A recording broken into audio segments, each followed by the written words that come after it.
Halo, Shalom, selamat siang teman-teman semuanya. Perkenalkan, nama saya Donatilla dari PKK 5. Pada video kali ini, saya akan membacakan materi Ilmu Sosial Budaya Dasar bab 4, yaitu manusia sebagai makhluk individu dan makhluk sosial. A.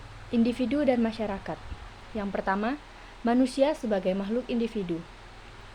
Manusia sebagai makhluk individu mengandung arti bahwa unsur yang ada dalam diri individu tidak terbagi, merupakan satu kesatuan yang tidak terpisahkan. Individu adalah manusia yang memiliki kesatuan yang terbatas, yaitu sebagai manusia atau perseorangan, atau orang seorang, yang memiliki keunikan. Seorang individu adalah perpaduan antara faktor genotip dan fenotip. Faktor genotip adalah faktor yang dibawa individu sejak lahir. Ia adalah faktor keturunan. Faktor fenotip atau faktor lingkungan ikut berperan dalam pembentukan karakteristik yang khas dari seseorang. Istilah lingkungan merujuk pada lingkungan fisik dan lingkungan sosial. Lingkungan fisik seperti lingkungan alam sekitar. Lingkungan sosial adalah lingkungan di mana seseorang individu melakukan interaksi sosial. Karakteristik yang khas ini sering disebut kepribadian. Yang kedua, manusia sebagai makhluk sosial. Manusia dikatakan sebagai makhluk sosial, yaitu makhluk yang di dalam hidupnya tidak bisa melepaskan diri dari manusia lain. Coley berpendapat bahwa looking glass self terbentuk melalui 3 tahap. Tahap pertama yaitu seseorang mempunyai persepsi mengenai pandangan orang lain terhadapnya. Tahap kedua, seseorang mempunyai persepsi mengenai penilaian orang lain terhadap penampilannya. Tahap ketiga yaitu seseorang mempunyai perasaan terhadap apa yang dirasakannya sebagai penilaian orang lain terhadapnya. Menurut Mead, pengembangan diri manusia ini berlangsung melalui beberapa tahap play stage, tahap game stage, dan tahap generalized order.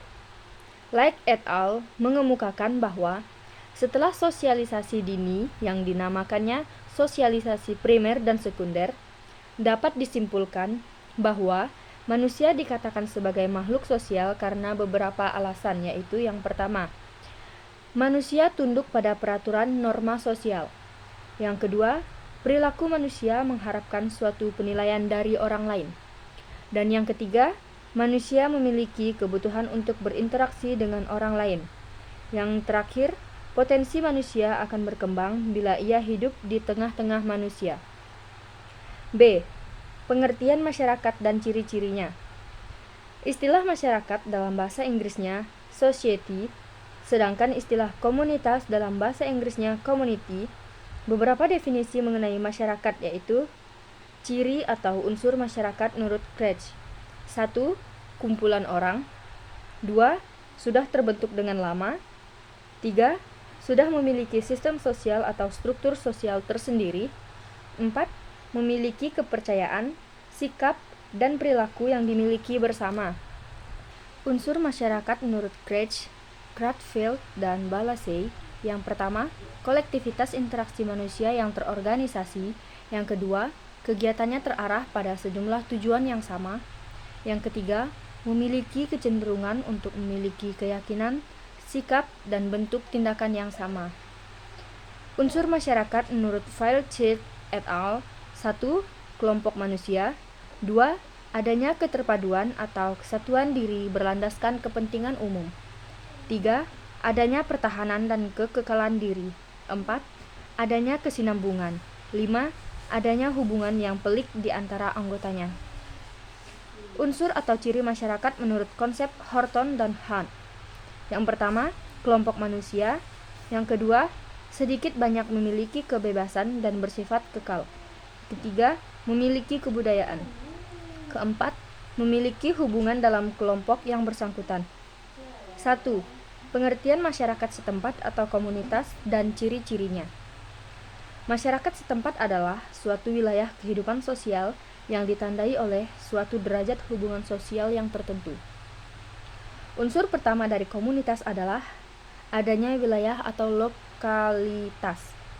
Unsur kedua dari komunitas adalah perasaan saling ketergantungan atau saling membutuhkan. Perasaan bersama antara anggota masyarakat setempat tersebut di atas disebut community sentiment dan memiliki unsur sebagai berikut. 1. Seperasaan. 2. Sepenanggungan. Dan 3. Saling memerlukan. Yang C. Masyarakat kota dan desa. Sebuah desa seringkali ditandai dengan kehidupan yang tenang, jauh dari hiruk-pikuk keramaian, penduduknya ramah tamah, saling mengenal satu sama lain, mata pencarian penduduknya kebanyakan sebagai petani atau nelayan. Sistem kehidupan biasanya berkelompok, atas kekeluargaan.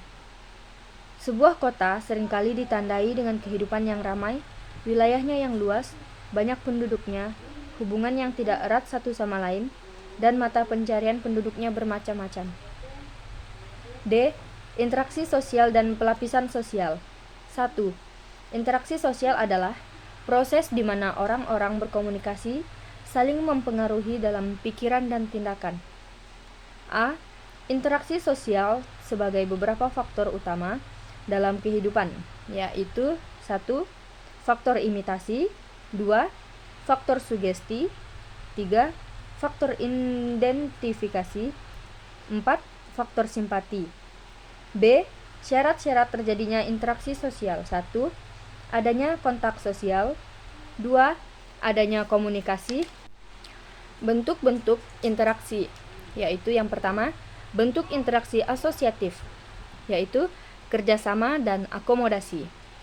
Yang kedua, bentuk interaksi disosiatif, yaitu persaingan atau competition, kontravensi atau contravention, pertentangan atau konflik. E. Stratifikasi sosial dan pelapisan masyarakat. Penempatan individu dalam kelompok sosial, maka individu memiliki kemampuan untuk, yang pertama, menempatkan diri sendiri, yang kedua, ditempatkan oleh orang lain dalam suatu lapisan sosial ekonomi tertentu. Yang ketiga, dimensi prestis. Yang keempat, penekanan bidang kehidupan atau domain. Yang kelima, makna gaya hidup. Dan yang keenam, dimensi simbolik atau simbol-simbol yang digunakan dalam kehidupan. Sekian materi bab 4 yang dapat saya sampaikan. Terima kasih.